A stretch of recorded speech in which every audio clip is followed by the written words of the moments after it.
Thanks for clicking. Can what happened to Silicon Valley Bank, which was recently shut down and taken control of by the FDIC, happen to Canadian banks? If it's handled properly. Very true. Technically, any bank is susceptible to a run, especially after it's loaded up on assets, has to sell those assets at a loss, and loses the confidence of its customers. But the likelihood of that happening to Canada's biggest banks is a very different story, as there are stark differences between SVB and Canada's biggest banks, and a large portion of US banks for that matter. But with Canada's biggest banks losing almost $20 billion in value on contagion stemming from SVB on Friday, it's worth looking at the major differences between Silicon Valley Bank and that of Canadian banks. So what I want to do today is very briefly go over what happened with Silicon Valley Bank, take a look at the risks to something similar happening to Canadian banks, and then look at some of the major implications going forward. Canada's national real estate data is set to be released any day now, and we're also waiting for the release of Canada's inflation rate coming out next week. We'll obviously have an update out on both on this channel. Click like and subscribe if you want to get those updates, but for now, let's get into Silicon Valley Bank.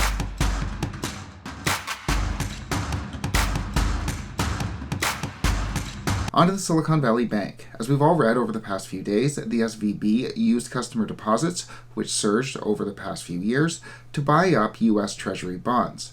U.S. Treasury bonds, which, for now at least, are considered the safest assets in the world. Of all the assets held by the bank, over half of them were composed of U.S. Treasuries. But the majority of the Treasuries held on the bank's books were purchased when interest rates were near 0%. And as a result, the average bond on their books is only yielding 1.79%. Compare that with a new bond, which, as of right now, is yielding 3.9%. So if I'm holding a bond that costs $100 and yields 1.79% interest, that's not going to be worth nearly as much as a bond that costs $100 and yields 3.9%.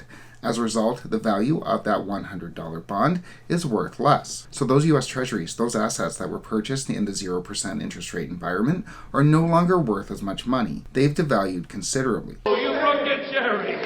So the bank has these older bonds which aren't worth as much anymore to the investor, as newer bonds have higher yields. They have higher interest rates.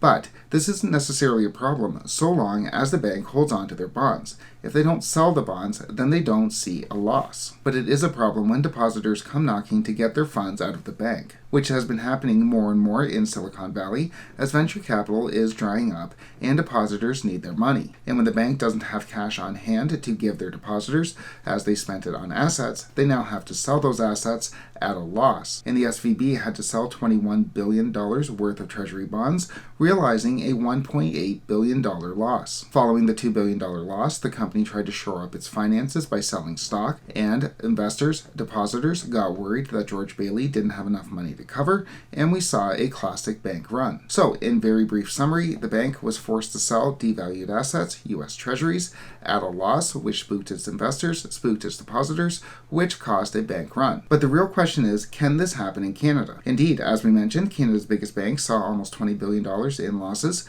over worries that contagion would spread from SVB to Canada. And Canada's biggest banks, very similar to SVB, also loaded themselves up with U.S. Treasuries over the past few years. U.S. Treasuries, which, as we saw, have lost a lot of value.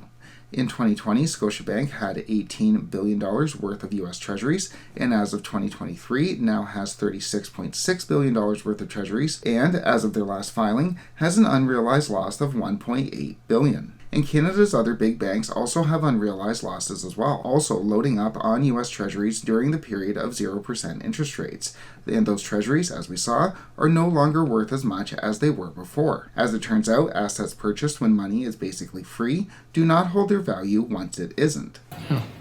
So Canada's biggest banks have seen unrealized losses just like SVB, but the key word here is unrealized. They haven't had to sell their treasuries, and it's likely that they won't. If we look at just the money that Canada's biggest banks have on deposit at the Bank of Canada, the big banks have over $200 billion sitting in cash at the bank, $200 billion in liquidity that they can access at any time. Indeed, without going into how these large settlement balances were printed or created during the pandemic, They represent the largest liability on the Bank of Canada's balance sheet, and the central bank is paying out billions of dollars to these banks just for holding on to their cash. The central bank is paying out so much interest to these big banks that has led many, including myself, to poke fun at the institution that actually has a money printer for losing money. So, if need be, Canada's biggest banks, were they to see a major run on deposits, can always access the hundreds of billions of dollars in liquidity just sitting at the Bank of Canada without having to sell a single treasury. Should we try that? Further, if the big banks did need to sell those treasuries, did need to access that liquidity, they have a lender of last resort, as the Bank of Canada still has its standing term liquidity facility. The STLF allows the biggest banks to put up collateral, including U.S. treasuries, in exchange for short-term loans coming from the Bank of Canada, coming from the money printer. So if the banks did run out of their cash on hand, they can always access the $200 billion that they have sitting on deposit at the Bank of Canada. And if they were to run through all of that money, they can also get a short-term loan from the Bank of Canada by using U.S. treasuries as collateral. And with news coming down today from the Federal Reserve that they will be accepting old U.S. treasuries as collateral at par value to new U.S. treasuries, it's likely that in an emergency situation, the Bank of Canada would do the same, meaning that the big banks could use their old treasuries as collateral at the value of the new treasuries. So the banks would be able to get the liquidity they needed from the central bank. They would be able to get a loan without realizing the loss on those devalued U.S. treasuries. So if push were to ever come to shove and banks did run out of money and did have to resort to those U.S. treasuries, the Bank of Canada probably would, in an emergency situation, do the same as the Fed and buy up those U.S. treasuries, those Canadian government bonds as well, at par value, meaning they would pay the same amount for older bonds at lower interest rates that they do for newer bonds at higher interest rates. So, in summary, although any bank can technically fail, Canada's banks are well capitalized and do have a lot of backup options. But, with all of that said, the fall of SVB shows that stresses are growing in the system, and the unintended consequences of the higher cost of borrowing, of the interest rate hikes that we've seen over the past few years, are starting to come to fruition. This isn't like at the beginning of the rate hiking cycle, when inflation was nearing 6%, we knew interest rates were coming down the pipe, and anyone that had a floating loan, a floating rate mortgage, was going to see their cost increase. Those were the immediate consequences, and we knew, or should have known, that that was going to happen. With those immediate effects already playing out, now we're starting to see the unintended consequences, the effects that we can't see of these increased cost of borrowing as they move to the institutional level. And with the effects of the higher cost of borrowing moving to the institutional level, moving to that of the banks, now we get to the real question that we've always had.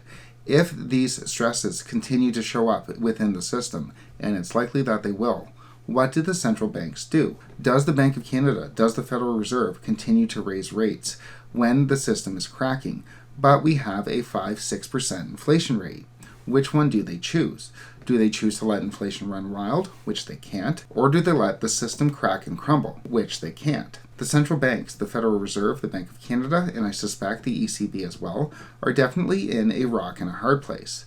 They don't have inflation under control as of yet, and under normal times, if inflation was sitting at 2%, 3%, this would be the point in time that they lowered rates. But they can't lower rates because inflation is so high. With that said, my guess is the Federal Reserve and the Bank of Canada, should it come to it, will continue with these band-aid solutions as they try to get the inflation rate under control, with the hopes that nothing cracks and crumbles too much until they can eventually lower rates. Whether or not they'll be able to walk that tightrope, slowing down the inflation rate while not crashing the economy, remains to be seen, but we'll obviously have updates out on that on this channel. Click like and subscribe if you want to get those updates, but for now, thanks so much for watching.